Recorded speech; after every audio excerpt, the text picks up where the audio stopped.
डांगे पाटील, आपण एक शासकीय ठेकेदार आहात, महावितरणमध्ये आपण काम करतात. हो. आज तुम्ही एवढं मोठं प्रस्थ इथं स्थापन केलेलं आहे, तुम्ही सुरुवात कशी केली या सगळ्या गोष्टींची? मी 2008 पासून पोलचे गड्डे खोदून इथपर्यंत करता इथपर्यंत आलो. मग शासकीय कॉन्ट्रॅक्टर झालो. शासकीय कॉन्ट्रॅक्टर झाल्यानंतर मुलगा इंजिनियर केल्यानंतर ज्याचा डिप्लोमा झाला, डिप्लोमावरून बी इलेक्ट्रिकल झाला. मग आपल्या हाताखाली माणूस आल्यानंतर मी ट्रान्सफॉर्मरची शिवकृपा ट्रान्सफॉर्मरची म्हणून कंपनी टाकली. आणि एक वाणी साहेबाचं, आमदार वाणी साहेबाचं एक म्हणणं होतं, आपल्या तालुक्याला शेतकऱ्यासाठी ट्रान्सफॉर्मरची कंपनी पाहिजे, जेणेकरून आपल्याला कन्नडला 2-2 दिवस शेतकरी लोक जाऊन बसायचे तरीही ट्रान्सफॉर्मर मिळत नव्हता. तर त्यांच्या हिशोबाने मी हे पाऊल उचलल्यामुळं त्यांच्या मार्गदर्शनाखाली तर आतापर्यंत शेतकऱ्याच्या हिशोबाने शेतकऱ्यात मला मोठं केलं. आणि आज रोजी शेतकऱ्याचे कामं करून मला इथपर्यंत भरभराटीत होऊन आज रोजी इथपर्यंत दिलेला आहे.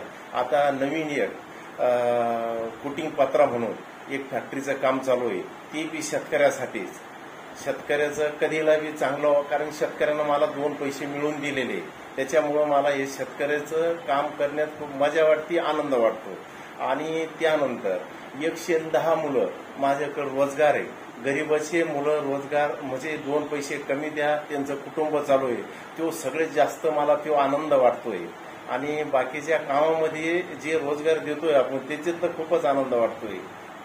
याच्यानंतर तुम्हाला हे काम करत असताना काय काय अडचणी आल्या? खूप अडचणी आल्या. खूप जीवनामधून खूप संघर्ष करावा लागला. अडचणी, पण त्या अडचणीला सामोरे आपण मागं वळून पाहायचं नाही. आपण जे चांगलं करतो, आपल्या मनाला चांगलं वाटलं ते करायचं. बाकीच्या कोणी अडचणी आणखीन काय अडचणी त्याच्या मागं लक्ष द्यायचं नाही. या ठिकाणी असं पुढं हमेशा जर माणसाची मनस्थिती असली तर माणूस नक्कीच पुढं गेल्याशिवाय राहत नाही. पुढं चालायचं. आपण चांगलं करू राहिलो त्या पद्धतीनंच आपण पुढं चालायचं.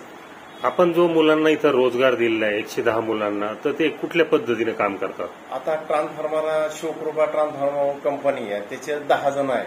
10 जण असल्यामुळे ते वायरिंगचं काम करतात. जो वर्कर म्हणून आहे 5 जण. आणि मीटर रिडिंगचं माझ्याकडे काम आहे तालुक्याचं, त्याच्यात आहे 25 जण. आणि जे पोल उभा करणारे, ट्रान्सफॉर्मर बसवणारे ते असे 35 जण आहे.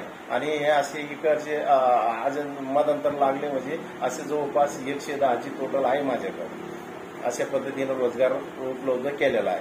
आणि आता नवीन कंपनी जे कुटिंग पत्रा तिचे 12 ते 15 जण लागणार आहे. आता तुम्ही जे शून्यातून विश्व निर्माण केलं, याचं श्रेय कोणाला देणार? श्रेय भगवंताला देणार. भगवंताच्या आशीर्वादाने, आई वडिलाच्या आशीर्वादाने, साधू संतांच्या आशीर्वादाने. कोणी किती जरी मोठं झालं पण स्वतःच्या बळावर होत नाही. त्याला साधू संतांची आणि आई वडिलाची पुण्य असल्याचीच माणूस मोठा होत नाही. आणि त्याचे कर्मसुद्धा चांगले घडत चालल्यानंतरच माणूस मोठा होतो. आता तुमचं हे जे काम चालू आहे शिवकृपा ट्रान्सफरचं, तर हे वैजापूर तालुक्यापुरतं मर्यादित आहे का बाहेर पण? नाही, सिल्लोडला पण ट्रान्सफॉर्मर